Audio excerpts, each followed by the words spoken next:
그러는 신학 사상에서 우리는 두 가지 강조점을 발견할 수 있습니다. 하나는 제사장의 역할이고 또 하나는 기도의 가치를 굉장히 높이 부각하고 있다 하는 이 두 가지를 우리가 발견하게 됩니다.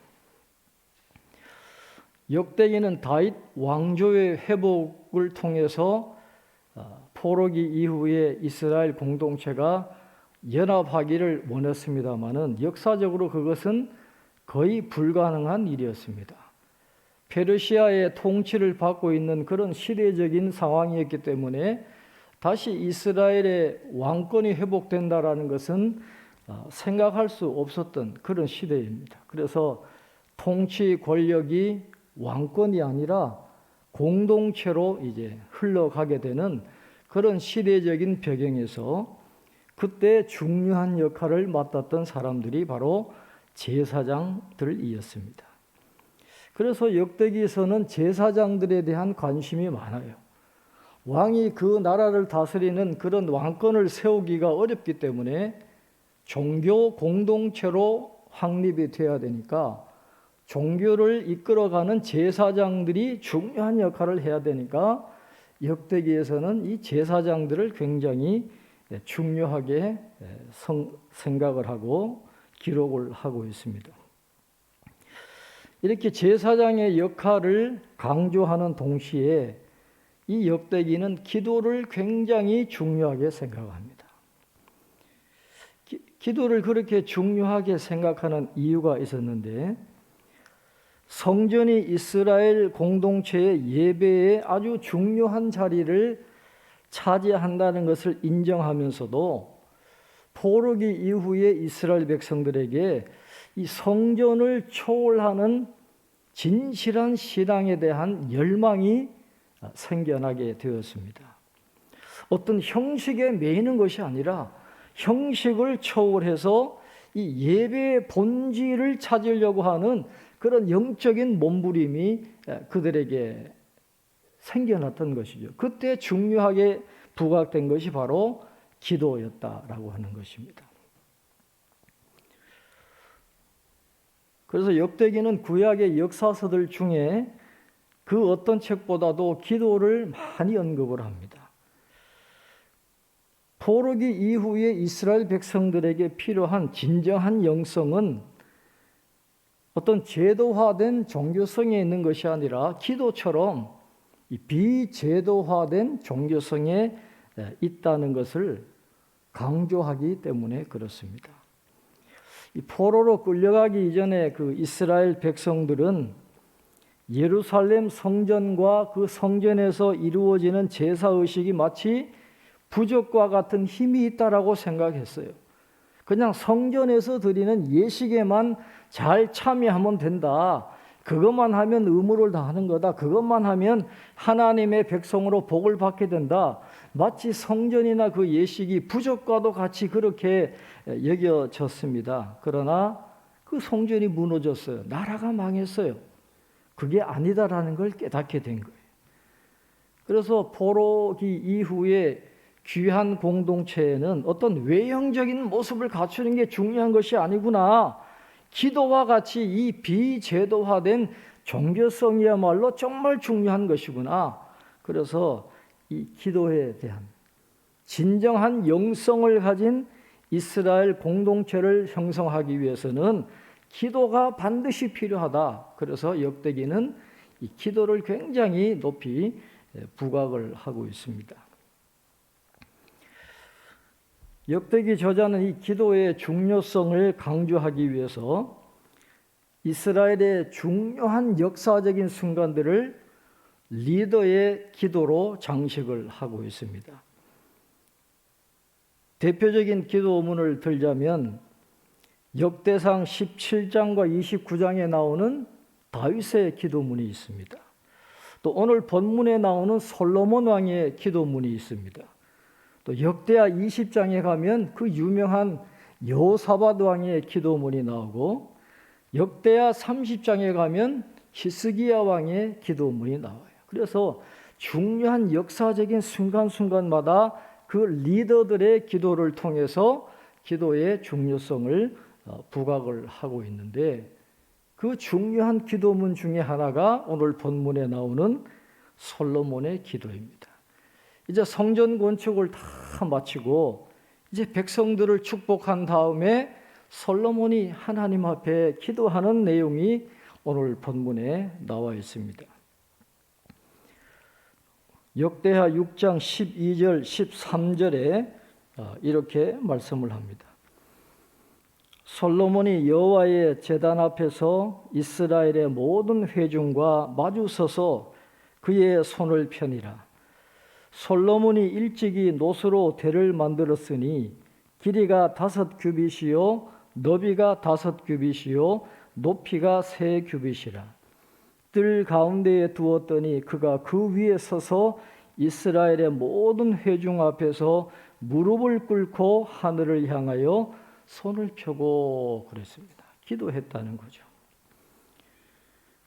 오늘 이 말씀에서 중요한 것은 솔로몬이 기도한 자세를 여러분 주목해 보아야 합니다. 솔로몬이 어떤 자세로 기도합니까? 무릎을 꿇고 하늘을 향하여 손을 펴고 기도했다 그랬어요. 왕이라고 하면 백성 앞에서 무게도 잡고 권력을 뽐내기도 하고 서서 그렇게 기도할 수도 있었겠죠. 그러나 솔로몬은 오늘 하나님 앞에 무릎을 꿇고 기도했다라는 거예요. 무릎을 꿇고 기도했다라는 것은 하나님이 맡기신 나라와 백성을 다스림에 있어서 자신은 오직 하나님의 종에 불과하다라는 것을 지금 나타내 보이는 것입니다. 왕이지만 이스라엘의 진정한 왕은 자신이 아니다라는 거예요. 하나님이 이스라엘의 왕이시라는 것을 지금 표현하고 있는 것이고, 나라를 다스릴 때에도 자기 힘과 능력으로 하는 것이 아니라 하나님의 권능과 하나님의 도움을 구하면서 나라를 다스리겠다고 하는 그런 의지를 표현하고 있기 때문에 무릎을 꿇은 거예요. 내 힘으로 되는 게 아닙니다.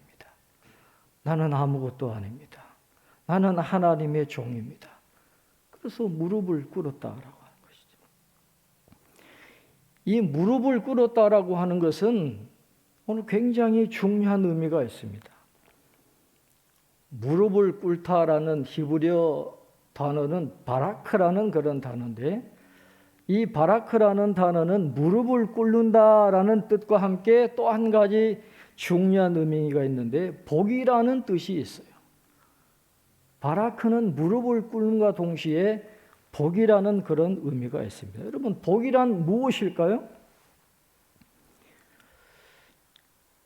복에 대한 이 고대인들의 개념을 정리해 보면 3가지로 요약을 해볼 수 있습니다. 당시 고대 사람들이 생각했던 복이 어떤 것이냐 하면 3가지인데, 첫째는 덕담과 같은 좋은 말을 해주거나 듣는 것을 복이다 그렇게 생각했어요. 덕담을 하는 것을, 또 그걸 듣는 걸 복이다 그렇게 생각했습니다. 두 번째는 재앙이나 나쁜 것으로부터 보호를 받는 것을 복이다 그렇게 생각했어요. 재앙으로부터 보호받는 것이 복이다 그렇게 생각했습니다. 그 다음에 3번째로 고대인들이 생각했던 복은 먹고 사는 것에 걱정이 없는 상태를 복이 있다 그렇게 이야기했어요. 그래서 고대인들이 생각하는 복은 그런 것인데, 이 구약 성경에 나오는 이 바라크, 구약 성경에 나오는 이 복이라는 개념은 고대인들이 가졌던 그 3가지 복의 의미와는 조금 다른 뉘앙스를 갖고 있음을 볼 수가 있습니다. 이 히브리어 바라크는 축복을 주시는 하나님을 기준으로 하는 것이 아니라 복을 받는 자의 자세를 주목하고 있다라고 하는 것입니다. 다시 말씀드려서 구약 성경의 복은 흥미롭게도 그 복을 주시는 하나님으로부터 시작되는 행위가 아니다라는 것입니다. 오히려 하나님 앞에 무릎 꿇고 엎드리는 인간의 자세에서부터 시작되는 것입니다. 하나님께서 우리에게 무엇을 주실까? 그 문제가 아니라 우리가 어떤 자세로 있는가 하는 것이 바로 관건이라고 하는 것입니다. 그래서 히브리어 바라크를 한자로 옮기면 복복자가 아니라 엎드릴 복자가 되는 것입니다. 복이란 뭡니까? 구약 성경이 말하는 바라크 복이란 내가 매 순간 하나님 앞에 무릎을 꿇고 하나님께 더 가까이 나아가는 것입니다. 그게 복이에요. 다른 게 복이 아니라 하나님 앞에 무릎 꿇고 하나님 앞에 가까이 가는 것이 구약 성경이 말하는 복이다라는 것입니다. 우리가 지금 생각하는 그 복의 내용들은 그건 부차적인 거예요. 하나님과 관계가 맺어졌을 때 주어지는 부차적인 것들이지 구약 성경이 말하는 복은 그걸 의미하는 게 아닙니다.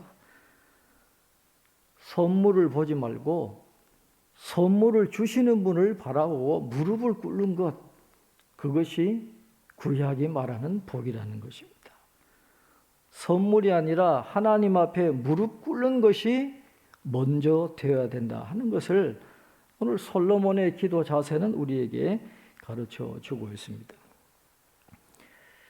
그래서 솔로몬이 그렇게 겸손하게 무릎을 꿇고 하늘을 향해 손을 펴고 이제 기도한 내용이 14절 이하에 이제 나오고 있습니다. 오늘 14절 이렇게 말씀을 합니다. 우리 14절 한번 같이 읽겠습니다. 이르되 이스라엘의 하나님 여호와여, 천지에 주와 같은 신이 없나이다. 주께서는 온 마음으로 주의 앞에서 행하는 주의 종들에게 언약을 지키시고 은혜를 베푸시나이다. 아멘. 이스라엘의 하나님 여호와여, 천지에 주와 같은 신이 없나이다. 하나님의 크고 위대하심을 지금 이야기하는 것입니다. 역대하 2장 5절에 나오는 것처럼 우리 하나님은 모든 신들보다 크심이라 하는 그런 의미예요.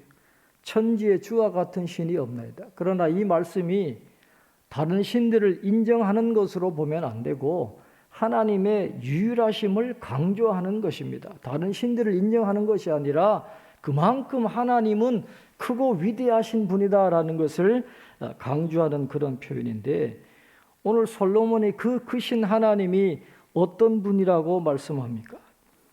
주께서는 온 마음으로 주의 앞에서 행하는 주의 종들에게 언약을 지키시고 은혜를 베푸시나이다. 솔로몬이 생각하는 하나님은 언약을 지키시고 은혜를 베풀어 주시는 하나님이에요. 솔로몬이 생각하는 하나님은 프라미스 키퍼예요.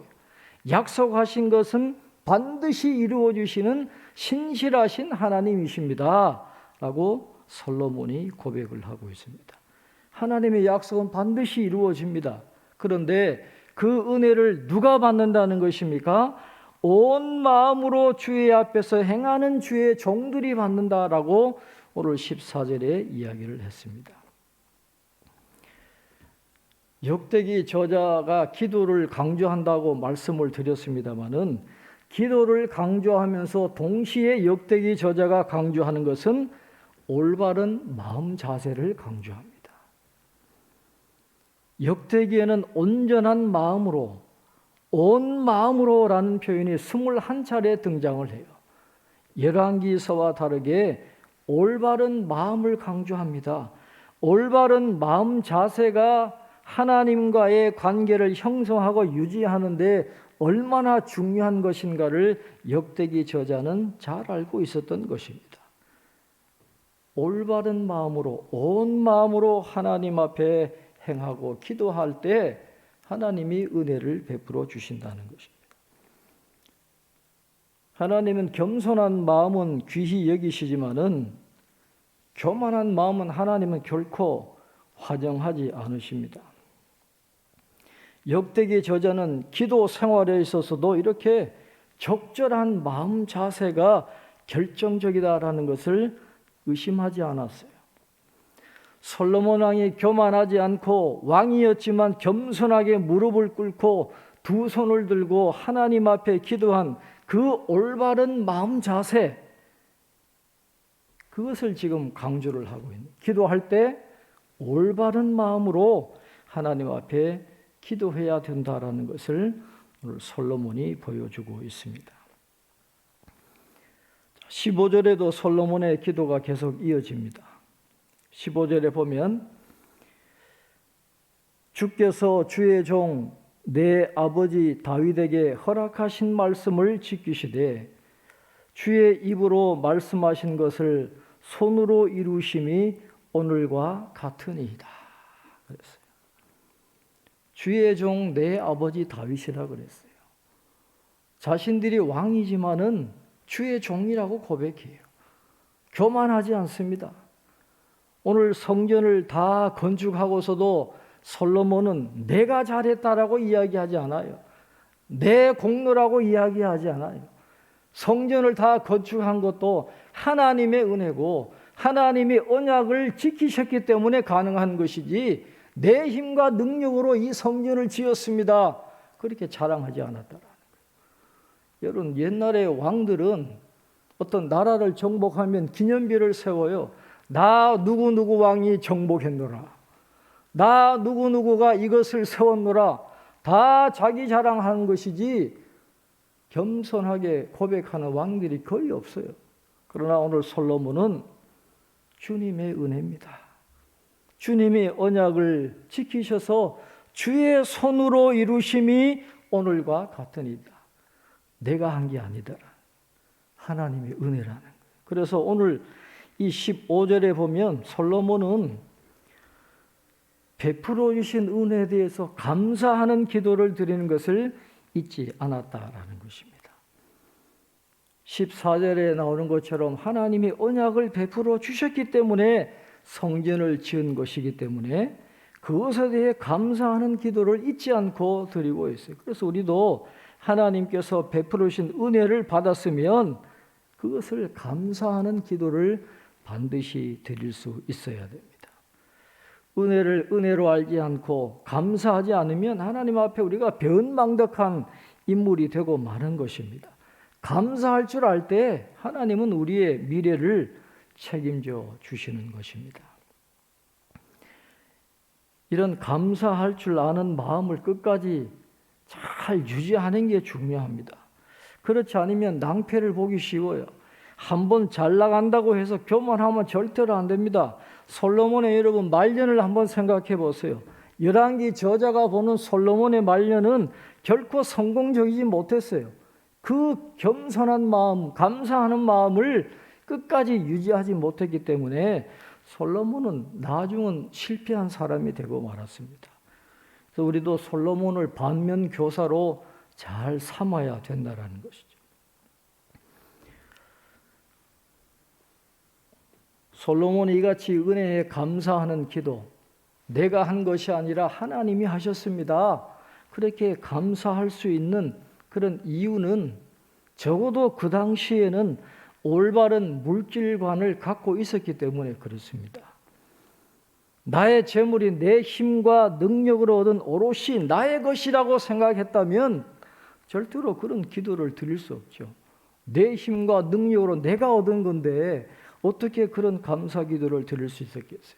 그러나 적어도 그때만은 처음에 그 하나님을 향한 열정이 있고 성전을 향한 열정이 있었을 때는 내 것이 아니었다. 모든 게 다 하나님이 주신 것이었다는 그런 믿음의 고백이 있었기에 그 감사 기도를 드릴 수 있었던 것입니다.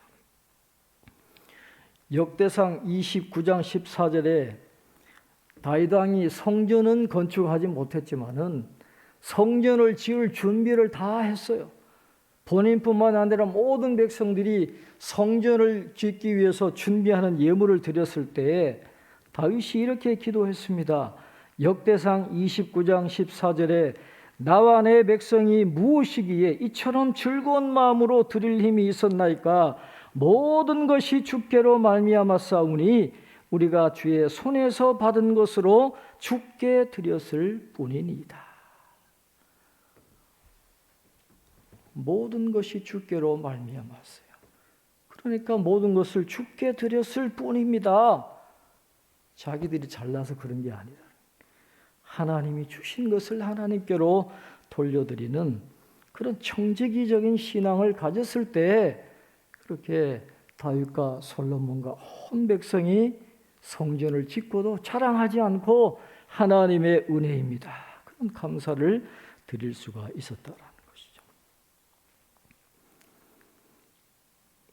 영국의 크리스천 투데이에서 크리스천이 살아가면서 꼭 기억해야 될 성경 구절 7가지를 발표를 했습니다.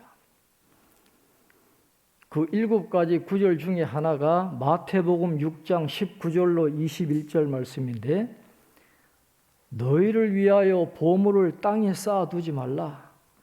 오직 너희를 위하여 보물을 하늘에 쌓아두라 그랬어요. 이 말씀을 꼭 기억하고 살아야 된다는 것입니다.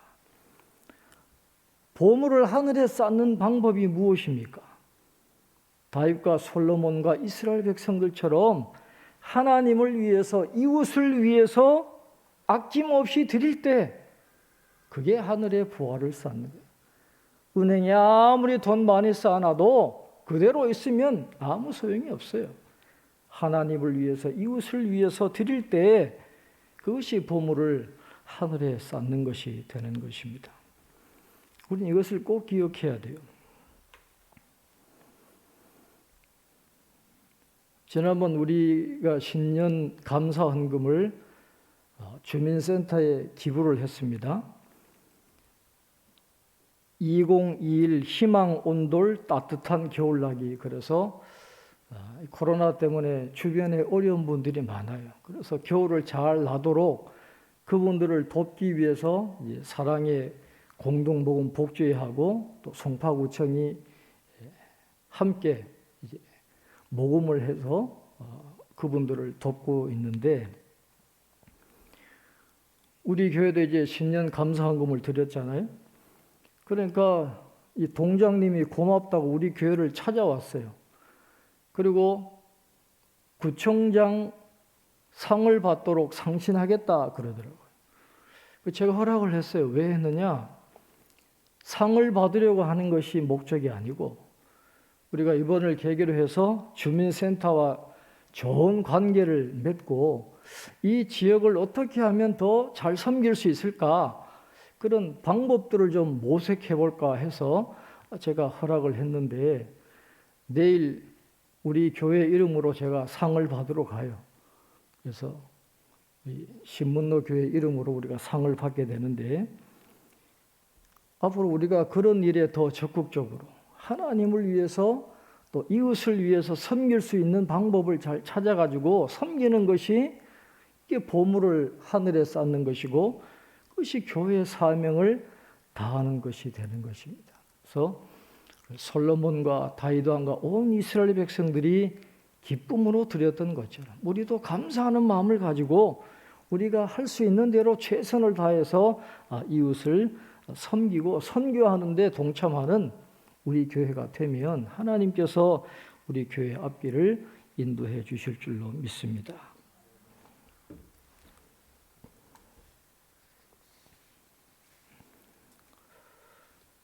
오늘 솔로몬이 기도하는 것은 성전을 건축한 후에 기도하는 것이기 때문에 다시 한번 자신들이 건축한 이 성전이 하나님을 용납할 수 없는 것임을 고백하면서, 그럼에도 불구하고 성전을 향해서 왕과 백성들이 기도할 때 그 기도에 응답해 주시기를 원한다라는 그런 기도를 오늘 하고 있습니다. 18절 말씀 이렇게 말합니다. 18절입니다.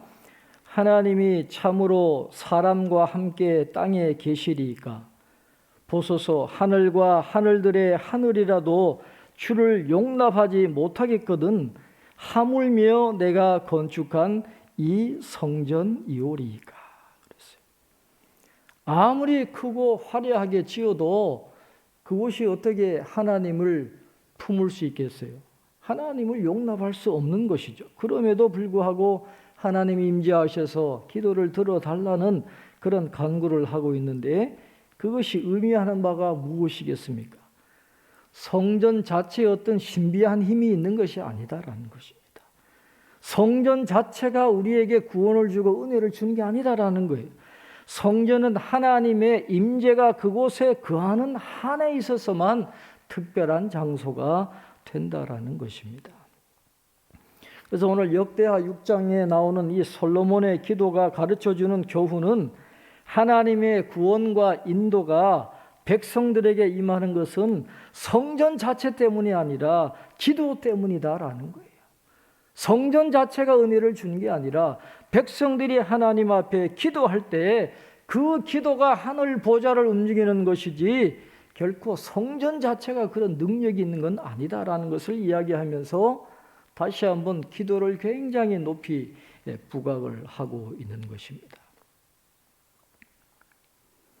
기도가 중요하다라는 것입니다. 그래서 오늘 본문 마지막 21절에서 이렇게 기도하고 있습니다. 이번 주 우리 같이 암송할 말씀인데 우리 21절 함께 봉독하겠습니다. 주의 종과 주의 백성 이스라엘이 이곳을 향하여 기도할 때에 주는 그 간구함을 들으시되 주께서 계신 곳 하늘에서 들으시고 들으시사 사하여 주옵소서. 아멘. 주께서 계신 곳 하늘에서 들으시고, 주님이 어디 계세요? 성전에 계세요? 아니다라는 거예요. 성전은 하나님을 용납할 수 없어요. 크고 위대하신 하나님이 계신 곳은 하늘이라는 하늘. 그러나 하나님이 성전에 그 이름을 두시는 것 자체가 은혜라는 것이죠. 그 이름이 성전에 있기 때문에 성전을 향하여 기도할 때 하나님께서 기도에 응답해 주실 줄 믿습니다라는 그런 마음을 가지고 하늘에서 들으시고 들으시사 사하여 주옵소서. 그렇게 기도를 하는 것입니다. 여기서 중요한 문구가 사하여 주옵소서라는 말이에요. 기도는 죄사함과 밀접한 관련이 있다는 것입니다. 최고의 기도 응답은 우리의 죄가 용서받는 것입니다. 기도에 응답받아서 우리의 삶에 놀라운 변화가 일어나고 환경의 변화가 일어나고 부족한 것이 채워지는 그런 은혜도 은혜겠지만은 가장 중요한 기도의 축복, 기도의 응답은 우리의 죄가 용서함 받는 거예요. 죄 용서함 받지 못하면 다른 복이 무슨 소용이 있겠어요? 가장 중요한 기도의 복은 우리의 죄가 용서함 받는다라는 것입니다. 그렇게 하나님은 기도하는 사람이 자신의 죄인임을 겸손하게 고백하고 인정하면서 하나님 앞에 나아갈 때 그 기도를 들으시고 죄 용서하실 뿐만 아니라 그들의 간구와 그들의 기도를 들어 응답해 주시는 것입니다.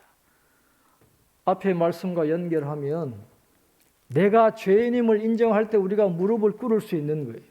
내가 죄인임을 인정할 때 바라크의 그런 자세가 나오게 되는 것이죠. 나는 죄인입니다. 나는 아무것도 할 수 없습니다.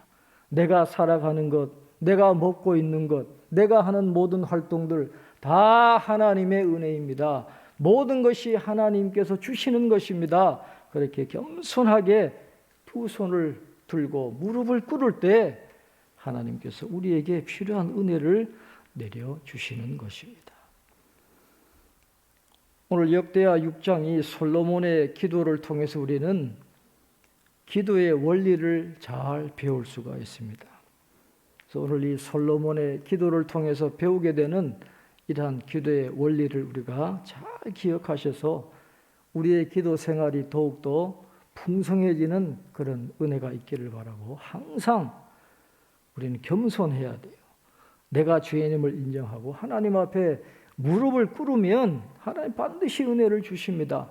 하나님의 언약은 반드시 이루어져요. 그래서 그 약속의 말씀을 믿고 항상 무릎을 꿇고 하나님 앞에 기도할 때 하나님이 우리의 기도와 간구를 들으시고 우리의 미래를 책임져 주시는 그런 은혜를 누리는 저와 여러분 되시기를 주님의 이름으로 축원합니다. 기도하겠습니다.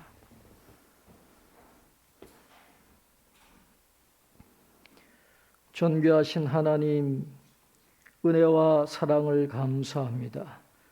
오늘도 저희들 하나님 앞에 예배 드리게 하시고 하나님의 귀한 말씀을 듣게 하시니 감사합니다.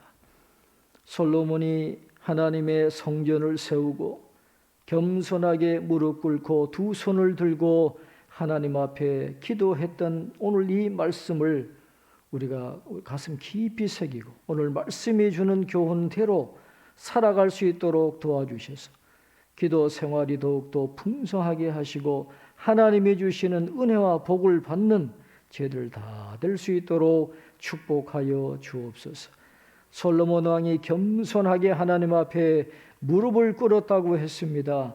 하나님, 우리가 늘 죄인임을 고백하고 인정하게 하시고 모든 것이 다 하나님의 은혜인 줄 알고 겸손하게 무릎을 꿇고 기도할 수 있는 저희들 되게 도와주셔서 우리의 삶을 통하여 하나님의 언약이 이루어지는 은혜를 누리게 도와주시고 나그네와 같은 이 길, 순례자의 길을 가는 저희들에게 필요한 것을 흡족하게 채워주시는 하나님의 은혜를 풍성히 경험하며 살아갈 수 있는 저희들 다 되게 도와주시옵소서. 기도가 하늘 보좌를 움직인다고 했습니다.